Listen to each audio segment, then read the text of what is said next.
Imagine करो, दो student हैं। एक स्कूल का टॉपर है, हर कॉन्सेप्ट 10 मिनट में समझ लेता है। दूसरा स्टूडेंट एवरेज है, कॉन्सेप्ट समझने में टाइम लगता है। 1 साल बाद रिजल्ट आता है, एवरेज स्टूडेंट का सिलेक्शन हो जाता है और टॉपर फेल हो जाता है। क्वेश्चन ये है, ऐसा क्यों हुआ है? क्योंकि एसएससी तुम्हारी इंटेलिजेंस को रिवार्ड नहीं करता, एसएससी रिवार्ड करता है रिपीटेबल सिस्टम को। और इसी जगह सबसे इंटेलिजेंट स्टूडेंट बड़ी मिस्टेक कर देते हैं। शायद तुम भी वैसे ही स्टूडेंट हो। मैथ की क्लास देखो, सब समझ आता है, रीजनिंग डिफिकल्ट नहीं लगती, इंग्लिश भी मैनेजेबल है। फ्रेंड बोलते हैं भाई तेरा तो इजीली हो जाएगा, लेकिन मंथ निकल जाते हैं, मॉक इम्प्रूव नहीं होते, रिवीजन कंप्लीट नहीं होती, टेलीग्राम पे नए पीडीएफ डाउनलोड होते रहते हैं, यूट्यूब पे नए टीचर्स मिलते रहते हैं, और हर रात एक ही लाइन बोलते हो, कल से सीरियस स्टार्ट करूँगा। सबसे डेंजरस बात पता है, तुम लेजी भी नहीं हो, दिन भर बिजी रहते हो, लेकिन दिन के एंड में मार्क्स बढ़ाने वाली कोई चीज़ कंप्लीट कभी नहीं होती आपसे।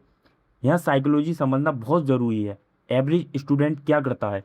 क्वेश्चन देखता है और सॉल्यूशन सॉल्व करना स्टार्ट कर देता है, लेकिन स्मार्ट स्टूडेंट, उसका ब्रेन पहले सोचना स्टार्ट करता है। क्या इससे बेटर टीचर है? क्या ये बेस्ट बुक है? पहले एडवांस शुरू करूं या बेसिक? स्ट्रेटजी चेंज करनी है या यही रहने देनी है? प्रॉब्लम ये नहीं है कि वो सोच रहा है, प्रॉब्लम ये है उसका ब्रेन थिंकिंग को प्रोग्रेस समझने लगता है। और जितने ज़्यादा ऑप्शन होते हैं उतने ही डिसीजन डिफ़िकल्ट हो जाते हैं। इसलिए इंटेलिजेंट स्टूडेंट नॉलेज कलेक्ट करता रहता है, लेकिन रिपीटेशन नहीं करता। और एसएससी में सिलेक्शन नॉलेज से नहीं, रिकॉल स्पीड से होता है। एक सरप्राइजिंग बात, बहुत स्मार्ट स्टूडेंट मॉक टेस्ट देने से डरते हैं। क्वेश्चन डिफ़िकल्ट होने की वजह से नहीं, उन्हें अपनी रियलिटी देखने की वजह से डरते हैं। उन्हें लगता है अगर इसको लो आ गया तो कॉन्फिडेंस टूट जाएगा, इसलिए वे कॉन्फिडेंस बचाते रहते हैं और कंपटीशन खुद ही बिल्ड नहीं कर पाते। चलो दो एस्पिरेंट को इमेजिन करते हैं, राहुल और इमरान।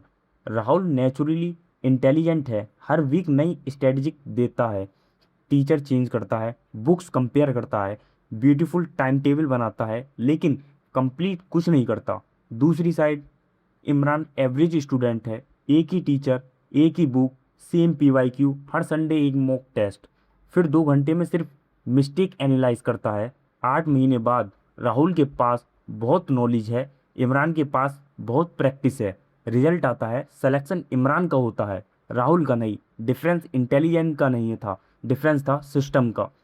अब प्रैक्टिकल सॉल्यूशन देता हूँ। रूल नंबर 1, एक टीचर चूज करो और सिलेबस कंप्लीट होने तक चेंज मत करो। ये हमेशा याद रखना, टीचर चेंज करना प्रोडक्टिव फील होता है, रियलिटी में मोमेंटम आपका डिस्ट्रॉय पूरी तरह से हो जाता है। बात करता हूँ रूल नंबर 2 की। आवर्स मत काउंट करो, आउटपुट काउंट करो। मत बोलो आज मैं 9 घंटे पढ़ा, बोलो आज मैंने 180 क्वेश्चन सॉल्व किए। सिलेक्शन आउटपुट से नहीं आता, आर्ट्स से नहीं आता, सिर्फ प्रैक्टिस से आता है। अब बात करता हूँ मैं रूल नंबर 3 की। हर दिन रिवीजन फिक्स्ड रखो, ब्रेन के डिफ़ॉल्ट मोड है भूल जाना। रिवीजन लग्जरी नहीं है, रिक्वायरमेंट है, इस चीज़ को हमेशा याद रखो। अब मैं बात करता हूँ रूल नंबर 4 की। मॉक टेस्ट जजमेंट नहीं है, ये हमेशा याद रखो, ट्रेनिंग है।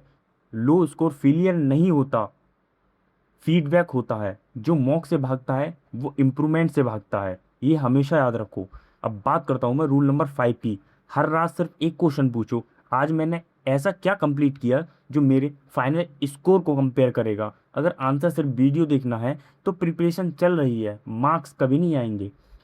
एलाइट रूल बताता हूँ, एलाइट रूल, टैलेंट बिना सिस्टम के सिर्फ डिस्ट्रैक्शन बन जाता है। एसएससी में इंटेलिजेंट बनना एडवांटेज हो सकता है, लेकिन सिर्फ तब जब तुम्हारा सिस्टम तुम्हारी इंटेलिजेंस से स्ट्रांग हो।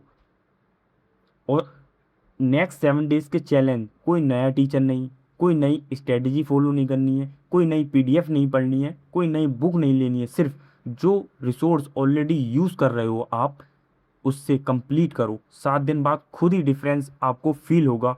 और कमेंट में आके सिर्फ एक वर्ड लिखना, तुम्हारी प्रिपरेशन का सबसे बड़ा एनिमी क्या है? ओवर थिंकिंग है, फ़ोन है, टेलीग्राम है, टीचर होपिंग है, मॉक फियर है, या कुछ और? मैं हर कमेंट पढ़ूंगा। मिलते हैं नेक्स्ट वीडियो में। जय हिंद, जय भारत।